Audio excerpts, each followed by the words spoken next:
we wish. Yes. Should be live streamed. Through to the chair, we are ready to move on with the meeting. Great.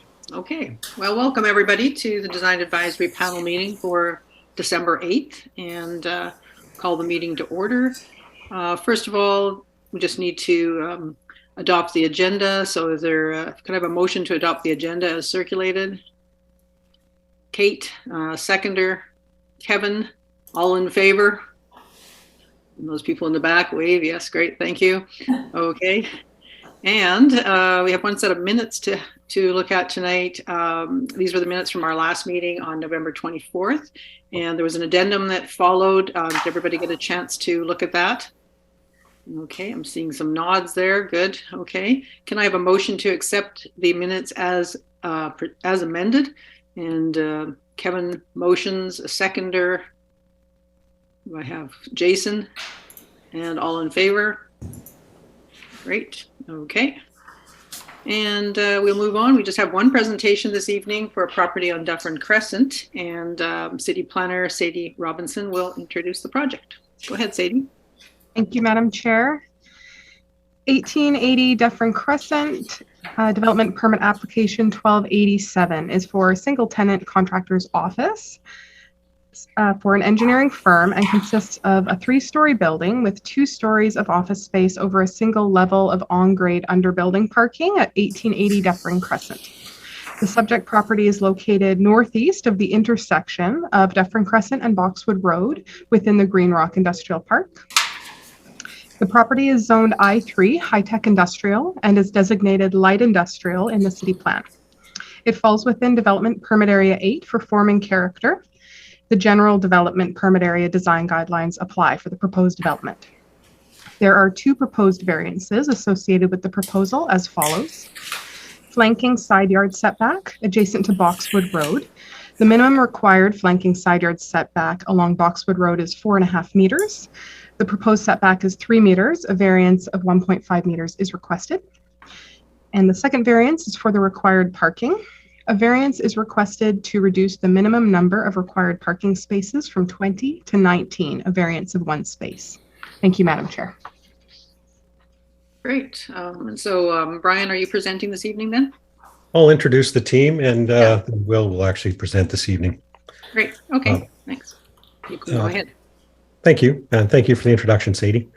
I'm Brian Kapczynski. I'm the project architect on this project. I'm with BJK Architecture. With us tonight, we have Gur Minhas. He's the developer with Satgur Developments. Victoria Drakeford is our landscape architect. Nathan Tobridge from Newcastle Engineering is our civil engineer. And Will Melville from Delinea Design is a design consultant subcontractor to BJK Architecture.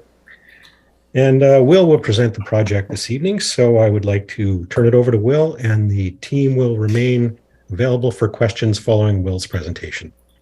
Thank you. Thank you, everybody. I will share my screen here with you. I trust everybody can see that. Yes.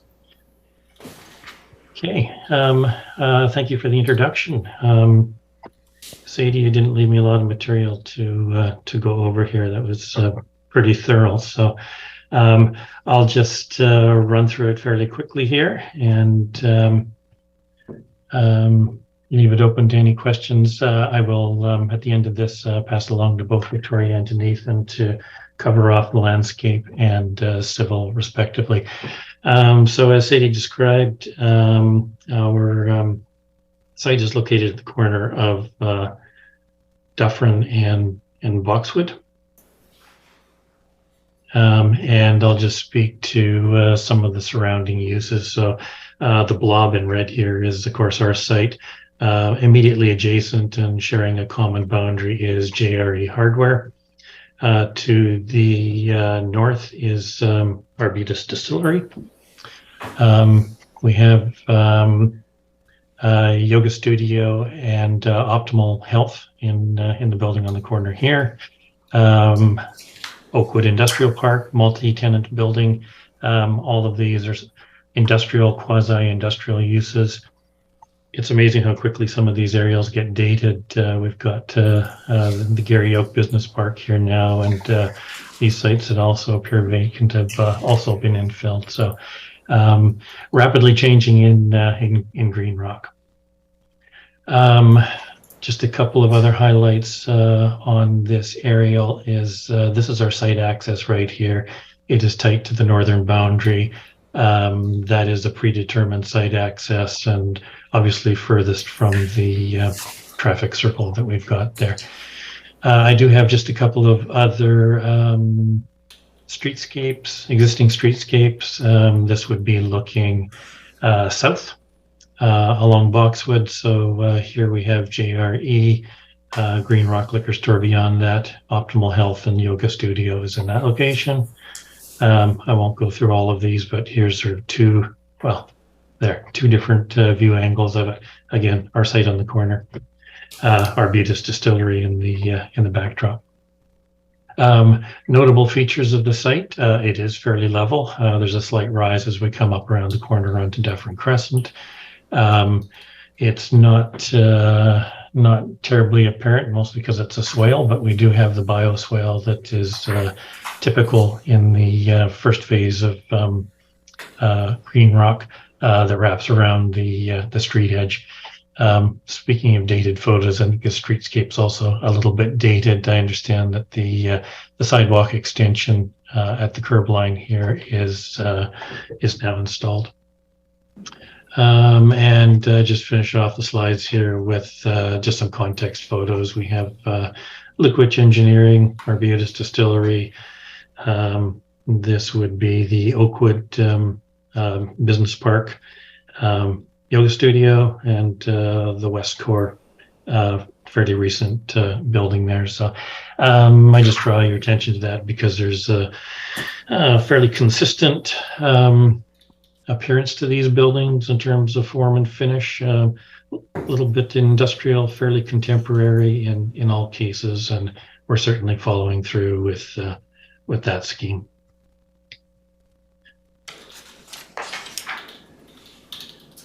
Site plan, again, site access here at the northwest corner of it. As you can see by the site plan, virtually, not virtually, but maybe 80% of the site is utilized to satisfy parking requirements. Access again in the locations predetermined. Bioswale straddles the property line. The dark black line is the property line, and I believe it's about 2.5 meters on either side of that line that constitutes the bioswale.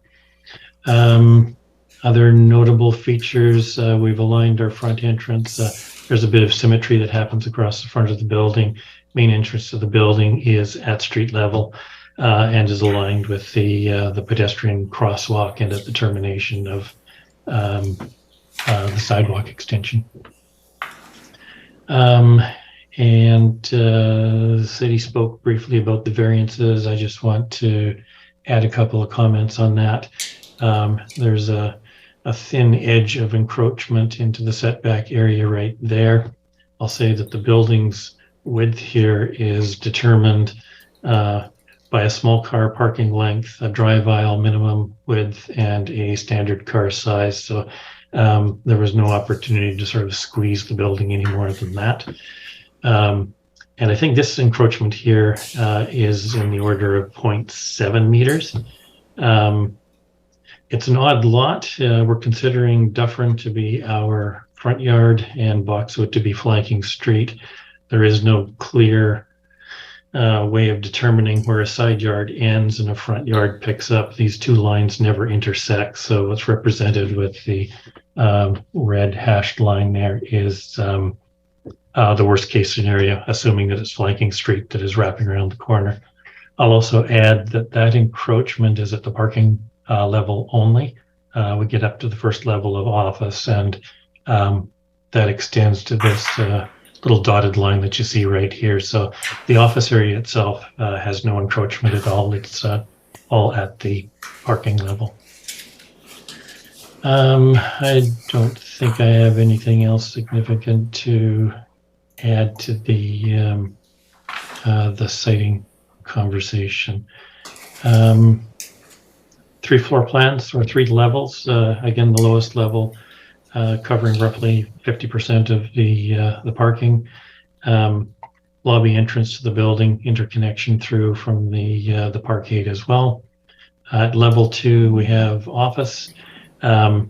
We haven't finalized our spatial planning in there, but typically described as having enclosed offices and meeting rooms around the perimeter of the building.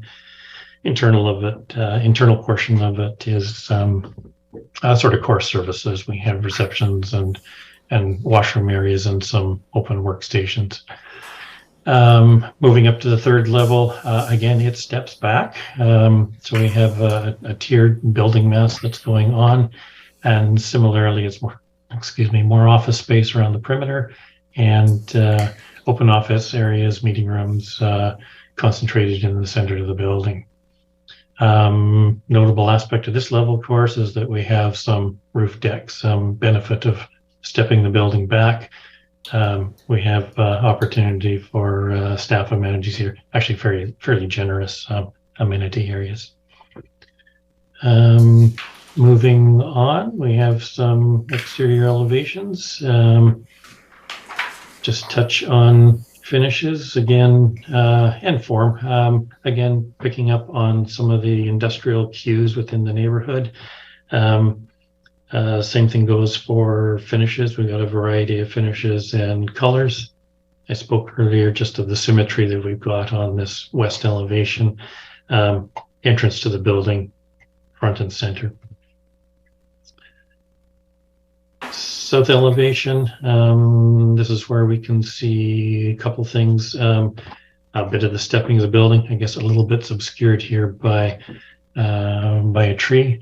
But again, here's stepping back of the building at the roof deck level, and then shed roof for the upper floor office area, a portion of flat roof at the back of that, where we anticipate having our rooftop equipment hidden and screened from view. We've also just showing the relationship of JRE hardware as it relates to our building here. There's a small gap between the two, probably a foot on either side of the line. This is the north elevation, so it's kind of mirror image of what we saw on the south side. Again, the stepping of the building. The mass in the middle of the building is our stairwell and elevator access to parking. And then lastly, east elevation, pretty unremarkable. But again, it's the zero lot line component. It's a 2-hour non-combustible wall of either tilt concrete or masonry units. But either way, there's no visibility to it apart from this corner of the building where we're wrapping the cladding around it. Again, building finishes, variety of metal types, concrete, corrugated metal, flat panel metal, and various trim colors and some timber accents as well.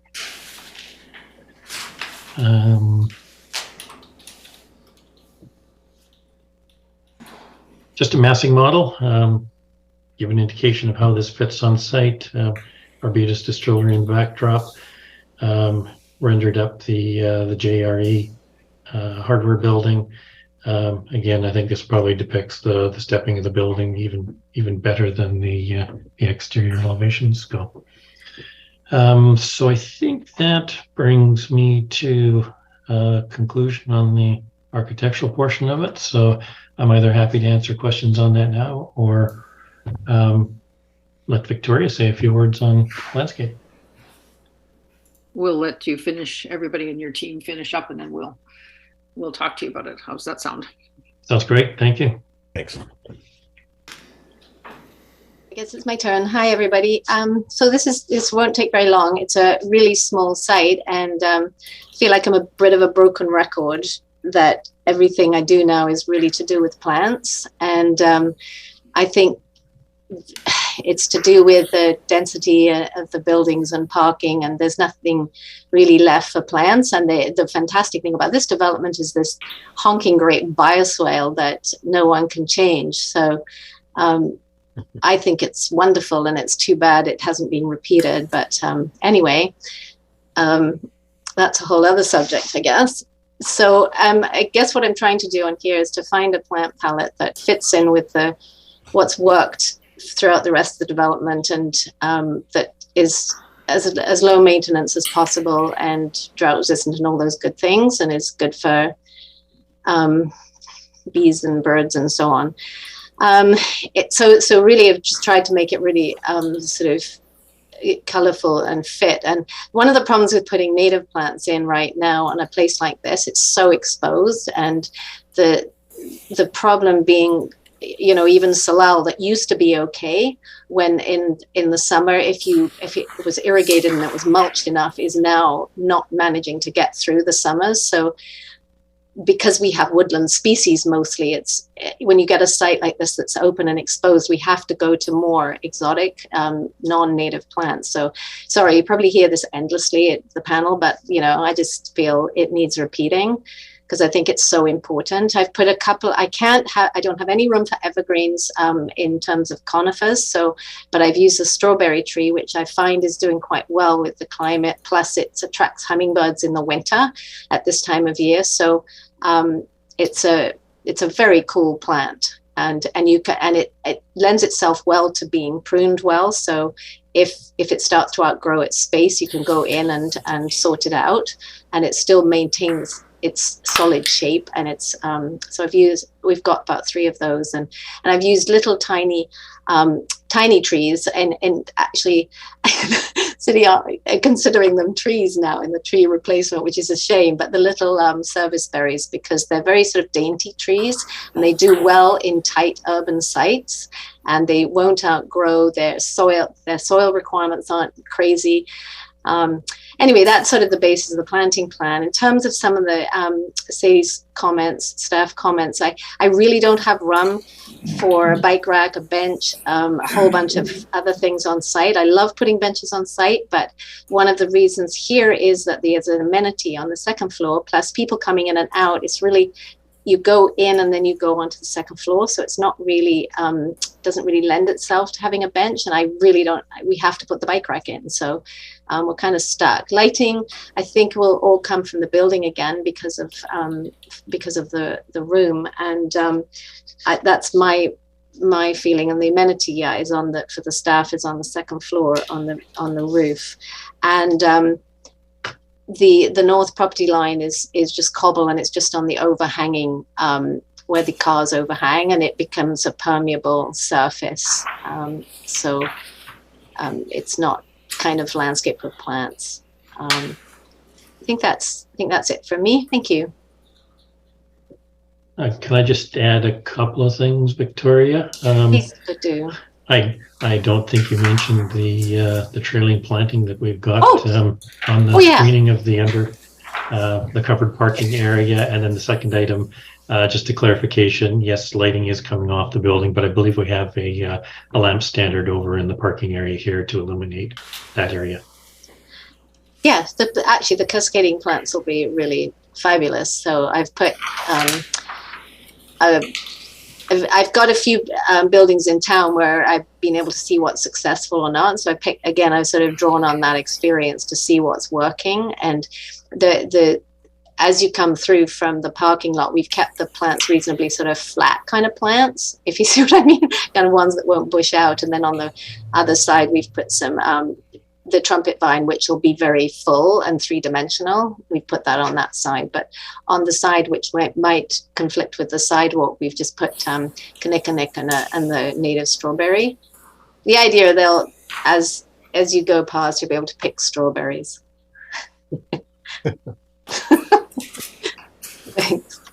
Thanks, Will.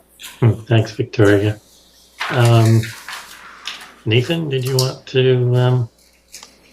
I can give a brief summary of the servicing. The site's fully serviced. Sanitary and water will be from Dufferin. Storm will be to the existing bioswale. We've separated the storm into two components, the parking, which will drain to a rock pit and then into the swale. And then we will have roof leaders to a water storage tank, and then overflow to the bioswale, and then to the city system. So fully serviced site, flat, pretty easy. And that's it for the servicing. Great. Well, thank you to the rest of the design team, and we're open to questions now. Great, thanks, Will. Maybe you can stop sharing your screen then, and I can see everybody. That's great. Okay. First of all, does any panel members have any questions of staff regarding this property? Don't see any. Okay. We'll just start our little rounds of give everybody a chance to give their feedback. Maybe I'll start with our people in the room. We have Tony and Ken sitting in the legislative room. So Ken, would you like to go ahead? Sure. Thank you, Madam Chair, and thank you for the presentation. I didn't have many questions. It's a fairly small site. I think you did a very good job with the site planning, and I didn't have any questions, and I certainly didn't have any problems with the variances that you're asking for. In terms of the elevation and that, I actually like the perspective better than your elevation. Me too. It's all just one color, and I just wonder about the corrugated metal. I mean, to me, although the buildings around this site a lot of them are corrugated panels and as an outside material, but they're all industrial buildings. And to me, this is more of a nice little office building that's on that corner. You're at a prominent corner, and since it's a very small building, the way you've broken up and with all the colors and that, it's sort of, I think, will not be as prominent. I think you can tell from your perspective with all the white building that it certainly stands out much more as I don't know, from the client's perspective, it's certainly a nice building to have on that corner. Other than that, I think you did a good job of adapting that office space and with all the parking and integrating that. And I don't have, I'll let the landscapers talk about the landscaping. That's all. But Tony? Thank you, and thanks for the presentation. It's funny, Ken mentioned about the 3D white-looking building, because I had exactly the same feeling. I don't know if they're corporate colors that you got on the building or materials or whatever, but for a building of this size, which with this much massing articulation, the colors and materials you've chosen makes it seem very busy. When you look at the all-white massing one, somehow it looks a lot more important than just another building. And on that prominent corner, my personal opinion is that it would look better just emphasizing the shape of the building, shapes of the building, instead of applying a whole ton more colors and materials and so forth. But that's somewhat subjective, so I can appreciate that. I did have a couple of questions, clarifications more, because I'm not sure I got them off either the presentation or the description. One was the nature of the screening around the parking area, because on one of the drawings it almost looks like there's planting growing up some kind of grid, and Victoria's landscape material palette showed a green wall. So I just wondered if you clarify, is that what I'm looking at? A screen of some sort with plants growing on it? Yeah, and they're actually coming down because we don't have any room at the bottom to grow them up. So they're on this second floor, and they're actually will cascade down, but there'll be a grid as well, okay, so that they can be trained into that as they come down and fix to it. Yeah, okay. So it's a green wall. Yeah. Yeah. Okay, that's what I thought, but I just wanted to confirm. I think that's great. as an aside, I don't have any difficulties with the variances either. They seem extremely minor.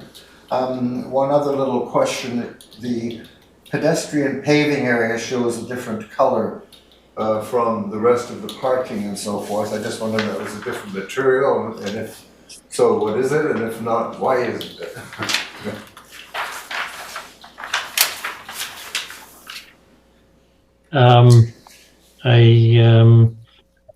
Are you referring to the main entrance into the building? Yes, yes. Yeah, I think we just noted that as being a concrete finish, and whether it's an exposed aggregate or a scored concrete, I don't think we've got to that level of detail on it. It's probably more graphics that you're looking at than anything else. Just wanting to give some emphasis to the pedestrian connection. Okay, I just think it might be nice if it were a different colored texture material or something for the pedestrians, just out of added interest, but it's a minor point. Well, yes, and I don't disagree with that. I think that would be welcome. Getting back to that 3D massing drawing and also the site plan, I guess, this is a very prominent site. It's on the corner, it's opposite the traffic circle, and yet your building is oriented almost square to Boxwood, and I just can't help feeling that, that a little more attention could have been paid to the corner of the building where it actually turns the corner on the site. It just seems like maybe a little more attention could have been given to make the building a little more recognize its unique position in the neighborhood there. And I just wondered what your thinking was on why you've done it this way. Well, I certainly know why we've done it this way. I don't know if you'll like the answer or not, but this is such a tight site that the building shape is really dictated by the parking. And in terms of wrapping around the corner, I actually think it does a fairly effective job. Again, we've got a lot of massing happening on that corner between a little bit of a podium that's happening, the green foliage on the mesh, I think, helps to soften it. We've got windows that wrap around the corner as well. Well, I don't disagree with that, and I don't want to be argumentative, and I won't belabor the point, but I just look at, and your comment that it was a symmetrical entrance facing Boxwood just, emphasizes the point that I've been trying to make. And for example, if your entrance mass with the lobby and so forth were moved over to parking stalls at the corner, then that would say, hey, this is a special location, we're recognizing it, and that's what we're doing. I'm not suggesting you do it, I'm not going to make it a condition or anything like that, but I just feel it was something that perhaps could have taken a little more attention, but that's all I'm going to say on the subject. Okay, and I'll just say that we've been there, we've tried that, and actually what works out much better for us in terms of internal spatial planning was to have that entrance a little bit more central in the building. And I think what sort of solidified it for us is that the alignment of the front entrance with the termination of the sidewalk and the crosswalk at the traffic circle is what convinced us to put it front and center. Fair enough, thank you. That's all I had, Maureen. Sorry, Madam Chair. Okay, thanks. Let's see here. How about Jason? Thank you, Madam Chair. Thank you for the presentation, and it's a tight little building that you were able to squeeze onto the site. Personally, I'm not as offended by my panel members about the colors or the massing of it. I think it's a very classical, symmetrical composition. A couple of questions that I had. What is the screening in the middle of the building? Is that for your elevator overrun?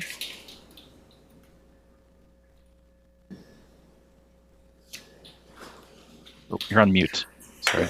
You're on mute, William or Bill. Madam Chair, if I may just, sorry to interrupt, Madam Chair. Angela has messaged me, she's stuck in the waiting room. She's been trying to get in for a few minutes. Disappeared. Okay, thanks for mentioning that. Hopefully the staff can sort that out. Here she comes. Okay, thanks. Okay. Go ahead. Yes, and the element you're talking about in the middle of the building is the elevator penthouse. We've expanded on that a little bit in the event that we need a little bit of an enclosure again for some rooftop equipment. Yeah, but otherwise, I think the massing is quite successful. I guess the only comment is, if the parking became a real sticking point, I guess you could essentially achieve the extra parking stall, because I don't think you need all 3 stairs. The 3rd stair over in the corners, because you wanted to step down, you wanted to drop it off between 2 and 3 to achieve that kind of additional step back where the bracing is, right?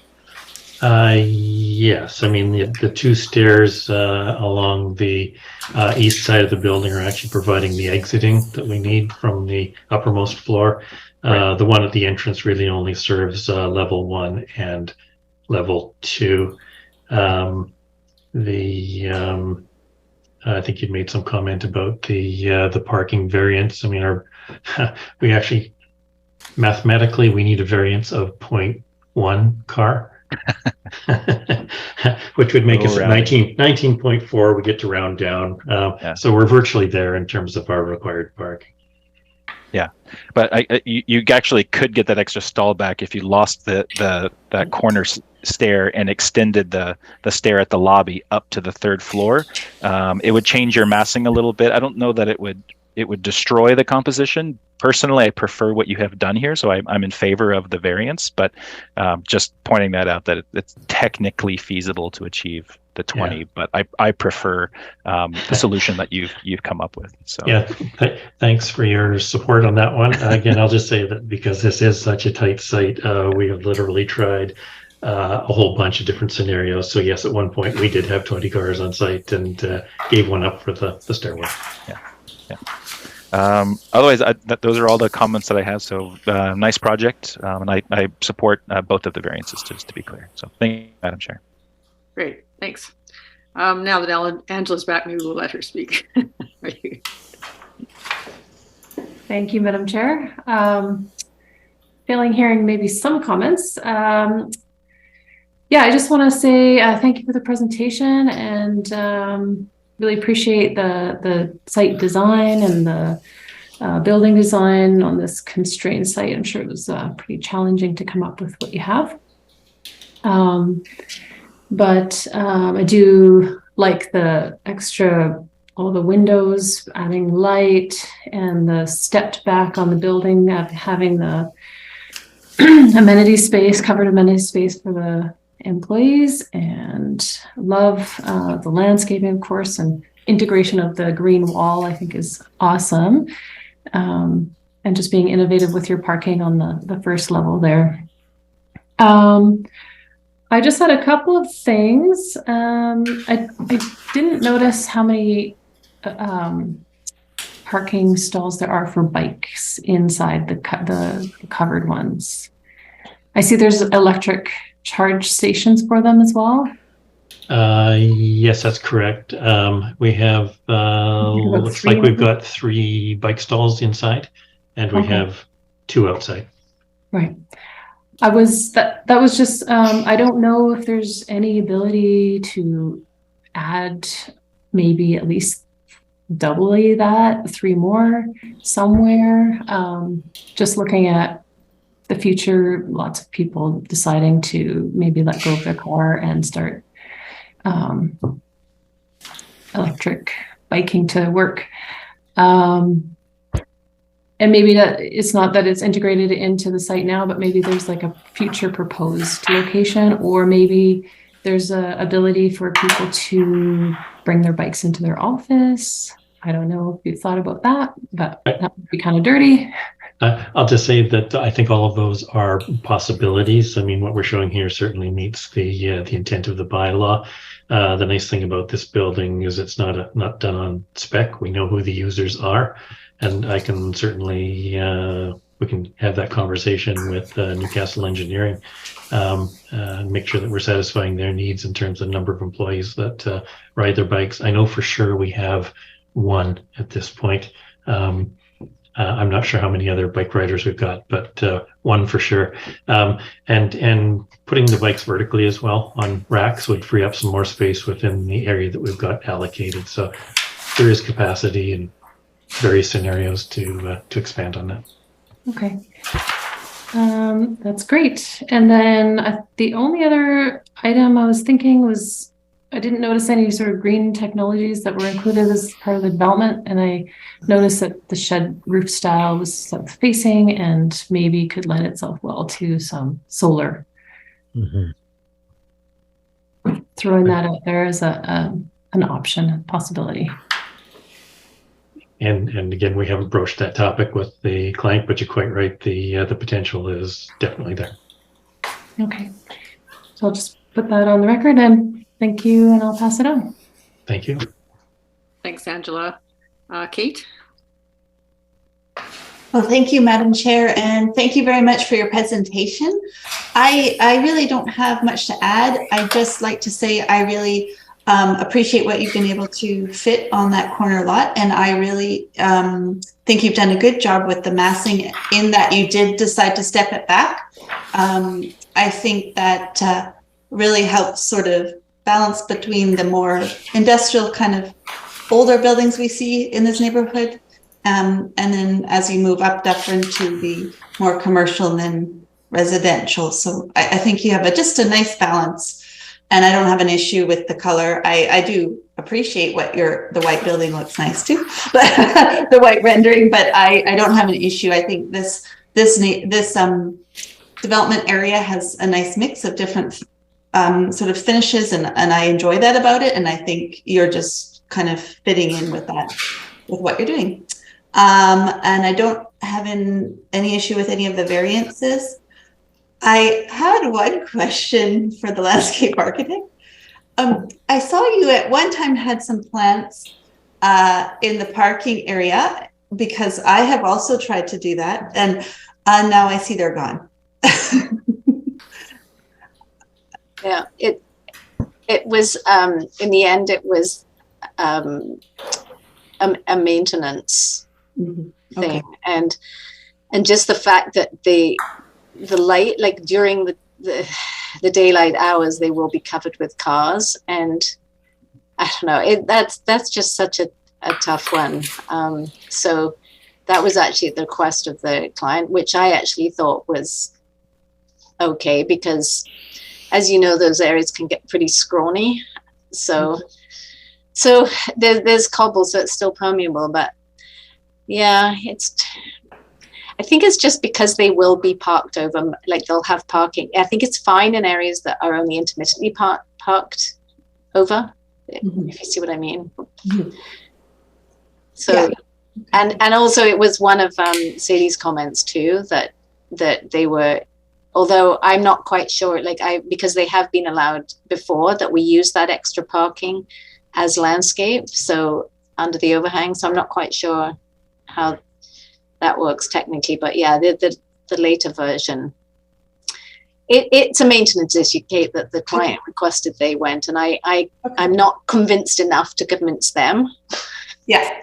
Oh no. Yeah, and I was just mostly that I think I was going to say that I thought that it worked fine as long as you have plants. Like, I think given the client doesn't want to worry about the maintenance, so no issue. But if in the future, I think you still can park there and cars can still overhang because you have the wheel stop, and yeah, and it's just about the right plant and yeah, I agree.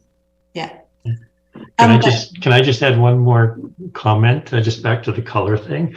And it's just because Victoria did such a lovely job on her landscape plan, and there's the blue hues that are interspersed in the landscape plan, that we went back and put a little bit of blue on the building. Well, I wish architects did that for me. But no, I don't have any recommendations. I think it's a tight site, and you're lucky there's still that bioswale that you get to include, and that just adds so much to that development. That's all. Thank you. Great, thanks, Kate. And Kevin? Yeah, thanks, Madam Chair, and thanks, Brian, Will, Victoria, Nathan, Gert, good to see you again. Very nice presentation. I support the two variances that you have. I think you did a wonderful job citing the building. Obviously, I think that was set in stone at the outset. You really didn't have much in the way of choices for that. I think you handled it very well. I like the form and character. I like the low slope roofs integrated with the flat roofs, and I like the symmetry. And even though I do like to see and to comment on Tony's comment about a building relating to the corner, I don't think, I think your rationale with how you dealt with it is justified, and I think the building relates very well to both streets, and obviously functions well from a floor plan standpoint. And I like the materials and I like the colors too. I don't like seeing lighter white colors because over time they tend to have issues, especially with flat roofs, with weathering running down into the white and becoming more noticeable. So I think what you've done with the materials and the colors works very well, and the symmetry too. Aside from that, staff made a comment about the pedestrian connecting from the parking. I'm not sure if the parking area is really big enough to warrant that, and whether or not, Victoria, you did look at that as options to create a sidewalk pedestrian link, or raised as what staff said, to link it up to the main sidewalk. I don't know, Will and I just talked briefly about that, but I just don't quite know where you'd put it, to be honest. Yeah. And there's only 6 cars. So I just think it's a question of the size. For sure, it's a really great idea if you have, but I just don't want to put any more hard surfaces in, and I actually don't see where it could go. I don't know where it would go that it would make it safer. I guess that's what I was wondering. Yeah, I agree. When I looked at it first, I thought yes, maybe, but then I just saw that the parking area is so small that nobody's going to follow a direct, a pedestrian route through there. They're going to walk from the car across to the sidewalk to the entranceway. So I had no issues with that. The only other thing was staff made reference to looking at weather protection over the 3rd story patio doors, and I'm hoping that you don't do that, Will, because the lines that you've created for the transom windows over the doors and the windows up above and how they flow into the raked windows, those lines work very well, and I would hate to see that disrupted by a roof over them. And also they do have a minimal overhang that's a little bit higher up, so I have no issues with the weather protection over those 2 doors. So yeah, a very nice project, very, very well done, a great job by a great team, so well done, and thank you very much. Great, thanks, Kevin. And finally, Councillor Brown. Thanks, Chair, and thanks to the development team for the proposal and the presentation. Initially, I had similar thoughts to Tony there around, which frontage the building was sort of playing into, and so I went and grabbed a coffee across the street and sort of walked around. And I think it's one of those cases you're kind of like damned if you do, damned if you don't either way, because I think if you oriented it the other way, then you would kind of notice it from the Boxwood side. So I think the attempt here is a good one to minimize that. Other than that, I don't really have anything to add other than what has been said, other than Victoria, you're not a broken record. You're a nice sounding record, and we hear you, and I appreciate those comments, so thank you. Thank you. Great, and I don't think I can really add anything to it. Just thank you for your presentation, and I think it's a great project for that spot. Sort of watch the evolution of this park, and I think you've done a lot of work to sort of make it fit in and be part of that, sort of design and character of that neighborhood. So I'm happy to see it go forward, and I have no problem with the variances as well. So I think we can leave it at that, and we'll just maybe discuss here whether we have any recommendations to go along with this. I'm not hearing any objections to the variances. Is that correct? Anybody on the panel have any concerns? Okay, no. We had a little bit of a discussion, first of all, for form and character. We have a little bit divided opinions on color versus less color. I'm not hearing anybody speaking strongly about having that as a recommendation of any sort. So actually, I didn't hear a lot of recommendations. I heard a lot of really good discussions, some suggestions, and good questions, but correct me if I'm wrong. Does anybody feel that they want one of their comments made as a formal recommendation on this application? Tony's trying to jump in here. Okay, Tony, go ahead. I guess I was the one that brought up expanded on Kai's comment on color and materials, and then I added the corner massing stuff. Notwithstanding those comments, which are admittedly subjective, frankly, I think this is going to be the best looking building in the neighborhood. So I certainly don't have anything in that form and character to criticize in terms of a recommendation. Okay, so I think what I'm hearing is that there's no recommendations to add. So could I have a motion to accept the application as presented and with approval of the variances? So Kevin will make that motion, and the seconder, Angela, all in favor? Okay, see the little hands in the background there. Yep, okay, great. Excellent. Okay, so we're passed. Thank you very much to the team for presenting to us this evening. Thank you. Thank you very much. Thanks, everyone. Thank you. Greetings. Appreciate it. Nice to see everyone. Take care. And okay, I don't think we have any other business this evening. So somebody would like to make a motion to adjourn the meeting. Kate will make the motion to adjourn. Seconder. Let's see. Oh, Ken, back there, Ken. Okay. Thank you, Ken. And all in favor? Okay. We will adjourn the meeting. Kate, did you have a comment to make?